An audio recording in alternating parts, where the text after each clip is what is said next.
Hi, welcome to An Empowered Woman. I'm Desiree Dubois, the founder of An Empowered Woman and Us Girls Productions. And you have the pleasure of joining us today for our launch of Let's Talk Success. And my guest is Susan Fries, who is the owner of Ecola Pest Control and Termite Pest Control. It's okay. Yeah. Termite and pest management. Yes. Termite and pest management. Yes. So you manage the pests. Yes, we do. Welcome. How are you doing today? I'm doing fantastic. They're giggling because I guess it's possible. It is possible to manage the pests. Yes. Well, they always come back, which is good for me. Are we talking about the two-legged or the four-legged ones? All of them. They're six-legged and eight-legged. Yes. Yeah. So tell us a little about your business. Well, my business is alternative treatment, non-chemical methods, and we do a lot of different methods like heat or electrogun, which is 90,000 volts of electricity. And we can also do chemical applications, but we prefer the non-chemical. And the reason that is I've been in the business 32 years, and it is a man's world, and it's wonderful. I always laugh about I never have to wait for the bathroom because it's all men, so it's really great. But I got involved with the business because of marriage, and I worked with my husband for 20 years. And then after that, I decided to buy a company that was ran by two men, and it's now grown to be 6 offices, and we cover San Diego to San Luis Obispo. And the reason that I really felt it was important is because my son, who's now 31, had asthma. He was a chronic asthmatic. And so I had to learn a lot about asthma and learning how to breathe. And during that time, I realized that part of the problem was our indoor air quality, and part of that is chemicals. And so I wanted to provide, I found a need and I filled it. I wanted to provide a solution to getting rid of pests, because they are pests, and do it a non-chemical and a healthier way. Wow. Yeah. So we do. You do. Yeah. You have an interesting background as far as you started as an entrepreneur when you were 7, 8, 9? Yeah. How old were you? Yeah. Tell us about your first venture. I really don't know. First business opportunity. You're going to laugh at this, but my first business opportunity was, I'm a native Californian, and I used to go to the beach, still do, love it. And I'd go to the beach and I would get sand crabs, and I would get them in buckets with water, and I'd take them home and put them in a big red wagon. And I would walk up and down the street, and I would sell sand crabs to all my neighbors. So that was my first episode of being in business, and I learned a lot during that time. And then secondly, I realized that there were a lot of poodles in my neighborhood. And so I found another need and I filled it. I went to the library and I learned how all the different grooming ways that you can groom a poodle. And I was the new poodle groomer, and in my garage, and my parents bought me one of those shavers, and it was really a lot of fun. I really enjoyed it. Was it the work itself or making that money as a young person? All of it. All of it. And I love animals, so it was really great. All of it was really fun. Yeah. You know, one of the things that you shared is that one of your inspirations for leaving, you left the house early, or you left early because of, feeling that you needed to do something different. Share a little bit about that with us. Well, I left my house and went to college. I went to Fashion Institute of Design and Merchandising. I know you guys are thinking, how did I go from fashion to bugs? I'm still wondering how that happened. But I graduated from FITM. But when I was a child, my parents were not a happy couple. I'm sure there's many people that could, relate to that. Very dysfunctional family. My mother loved me dearly. My father, he just was a very angry man. He just wasn't a happy guy. And so early on, they got divorced, and I always felt like it was my fault. And so the rest of my time being at home, I was trying to be better and be more. And people ask me now, what's your drive? And I'm like, I still don't know what drives me. I really don't know what drives me. I just keep going. I always say I'll sleep when I'm dead. But so I left the house thinking that, there's got to be more than what I was experiencing there. And I just would pray and say, God, why am I here? What is my purpose on this world? It's got to be more than what I'm doing. I raised my little sister. I love her dearly. And I used to clean the house and watch my sister and do the things around there and doing all I could to be all I could be. And I just felt like there was more outside my home. And so I decided to put in an application for the FITM, and I moved out of the house at 17, and from that day forward I was on my own. And I wouldn't go back, and I don't regret anything that's ever happened to me, because I feel like everything that happens in our lives and yours is an experience, and we learn so much from our experiences that it makes us who we are today. And there's a lot that's happened in my life, and I'm sure that everyone has their own story. But I feel grateful, even in the really down times. I feel very grateful to have those, because I feel like it just helped me realize who I was and what I can do. And it's interesting because we refer to them as challenges. Yes. Many times in challenges it's a nicer way of saying, like, the other words, in lieu of other words, let's put it that way. And when you're in that challenge, when you're in that storm, it takes a craft, a character, to be able to see beyond that and to be able to see above that, and even to see inside yourself and realize that it's not you, it's the situation around you. Things that are happening, things that are falling apart, whatever, just not to attach yourself to that, to say, yes, this is happening, yes, I happen to be in this mix, but it's not, don't let it define you. Don't let it define your life dreams, your lifestyle, your life goals and ambitions, because that's when the turning point comes. And anyone that's in business, we've all had those moments where we're only an inch away. They're only an inch away from being in and being out of business. Mm-hmm. And you're having to make that decision of saying, okay, how can I look at this and keep going forward? So you've had a few challenges. Share a few of them with us that you can recall that tested you in that way. There's been so many. There's been so many. And I heard a lady before me, say that, it's really heartbreaking when a bump happens in the road and you have to make decisions that are so tough, because your decisions are affecting so many. When you have employees, it's just so important, because your decisions are affecting not only your employees but their families and your customers. And so, you don't take that lightly, and, working 16-hour days is a normal day. My biggest bump and my most recent overcome event that I've had, that I'm really thankful it happened, and people will say, boy, that's crazy, is I had a horse, and I decided to get on that horse one day and have a radio show, another story. But I was getting ready to get on this horse. I got on the horse, and the horse bucked me. When he was bucking me a year before that, rewind, a year before that, he had bucked me, same horse, and I had fractured my back.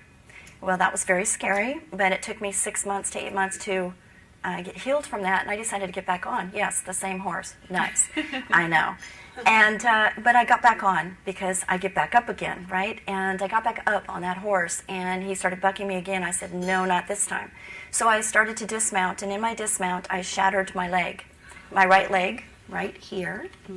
And I didn't realize I did that. I felt like I just dislocated my knee, but I shattered my leg, and I'm a professional competitive dancer, so not only is it important for me to walk, but it's more importantly that I can dance. So I'm laying in the hospital bed, and I told the lady, hurry up, fix me, because I have a radio show to do in like 2 hours. And she's going, darling, you're not going anywhere. And I said, you don't understand. And she goes, no, you don't understand. And I said, well, just fix it. Just put it back and let me go. I got to go. And she goes, you're not going anywhere. And I'm like, well, okay. I had no idea the damage I had done. And the next day, I met with the surgeon, and the surgeon said, darling, and I said, no, you don't understand. I know I'm 50-something years old, but I have a lot of years left. You don't understand. I water ski, snow ski, competitively. You got to understand. And he says, well, we'll do the best we can. I said, well, let me ask you this. Are you the best? Because I only want the best working on my leg. And he says, you're a high achiever. And I went, yeah, you're right, I'm a high achiever. And he goes, I go, what was your first clue? But anyway, so 6 hours later and 2 surgeons later, on Father's Day, on a Sunday, I came out of there. And it was the most amazing situation for me. Because when you work 16-hour days and you've got a schedule, and you're keeping your schedule, and yes, I have balance and I like to play, but you have this drive to be laid up on a couch, and you can't go to the bathroom by yourself, you can't shower by yourself, you can't get a cup of coffee, It is just incredible. And, I had to ask for help. I had to ask for help, and I got lots of help, which was really amazing, and I'm so thankful for that.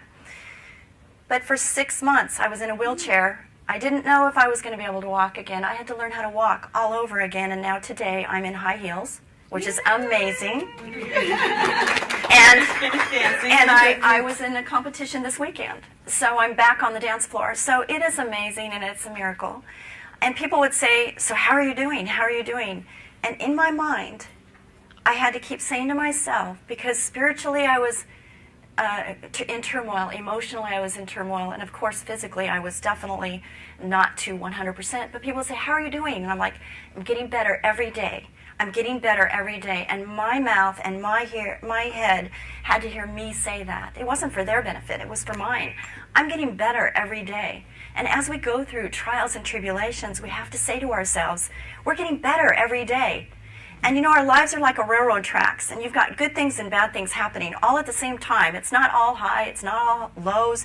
It's parallel. We're living a parallel life.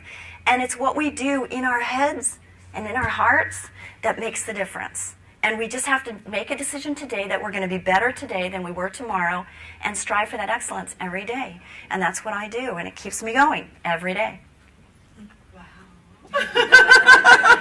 That's a very humbling experience, but it sounds like you came out so much stronger. I'm going to compete at the U.S. Open, and it's the biggest event. And the song I chose to dance to is by Toby Mac. It's a Christian band, and it's called Get Back Up Again. And I just feel like that's so right up my alley. It's get back up again. I'm not going to get back up on the horse, but I am going to get back up again. What happened to that horse? Oh, do you really want to know? This horse, I found out, was worth about $35,000, and I sold it for 35 cents.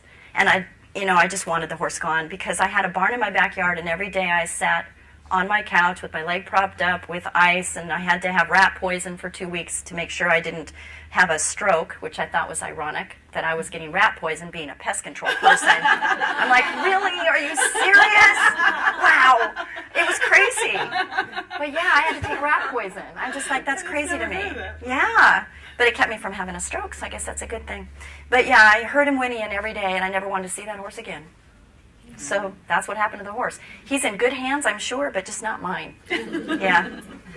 So, that was some of your victories. I mean, you've had great victories. You have one of the things that you shared, which I find amazing with your team. You've had a young lady since the age of 15 that's, you've started a good company, and just, that's one of your victories, but you can share that and some other ones with us. Yeah, Melissa. We call her my adopted daughter. Her and her mother came to work for me, excuse me, almost at the same time. And she was 15 and a half, so I had to get her work permit. And I told her she could only work for me as long as she got good grades. And so part of our employment agreement, was that she had to have her teacher call me on a monthly basis to make sure that she was getting the grades she needed in order to work. I didn't want her working for me and have her grades slip. So having those two, the mother and the daughter, they've had a lot of dysfunction in the home, and having them there and watch their progress and their growth, both together. They call me, and I'm kind of like their referee sometimes when they have mother-daughter issues. Anybody can relate to that. And they'll call Sue in to come in, and in fact, I made it to where if they had any issues and they needed to just have a breath, if they just needed to take a breath, because you can get so heightened in your emotions when things are getting crazy. And I said, just take a minute and pick a word, any word that's going to tell you both to just stop. Just stop wherever you are to take a breath. And they chose my name. Go figure.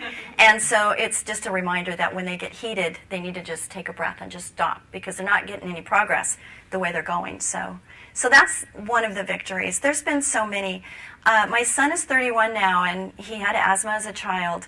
And I referred to that earlier as far as one of the main passions I have for running the company I do. And when I was on the couch and couldn't do all the things that I normally would do, it gave me time to do something that I've thought about doing for a long time, but never had the time to do. So, be still and know, right? I mean, that came to mind. And I had to be still, which is like the worst thing in the world for me, to be still. I just don't know how to be still. And I've had people refer to me as making coffee nervous. So being still is not in my vocabulary. And, I try to fit everything in, like today, going from Arizona to here and all the things that happened just to get here today.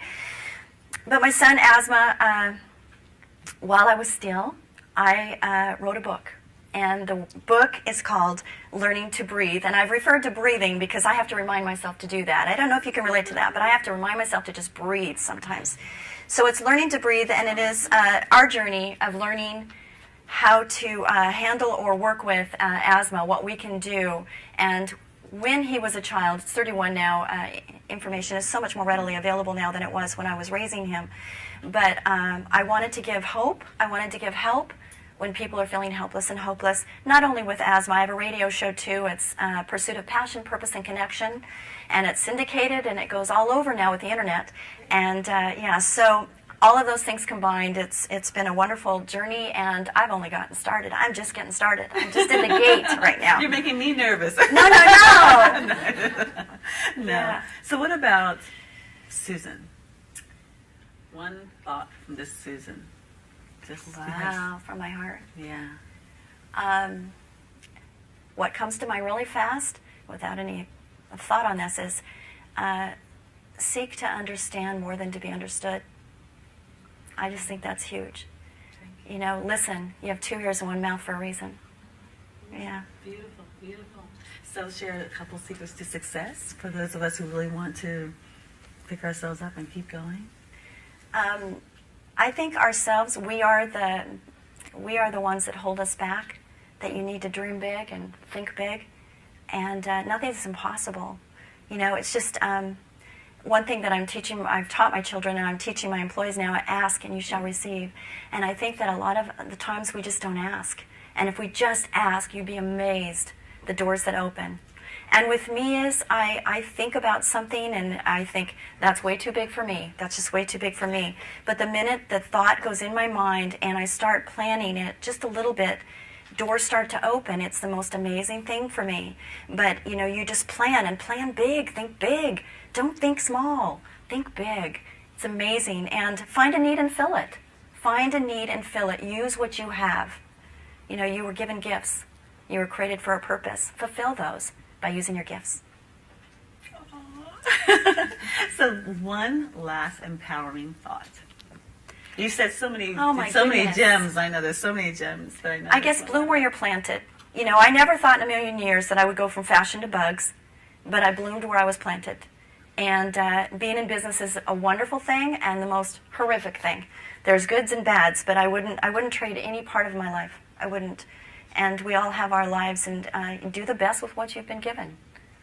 Yeah, that's it. Thank you. Thank you so much for having me on the show. Thank you.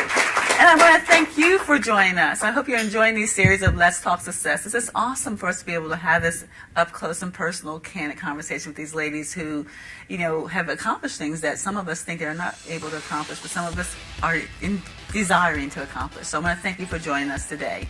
And feel free to contact us at anempoweredwoman.com. I hope you subscribe to us on YouTube. I hope you join our social media. And I hope to hear from you soon. And until then, stay empowered.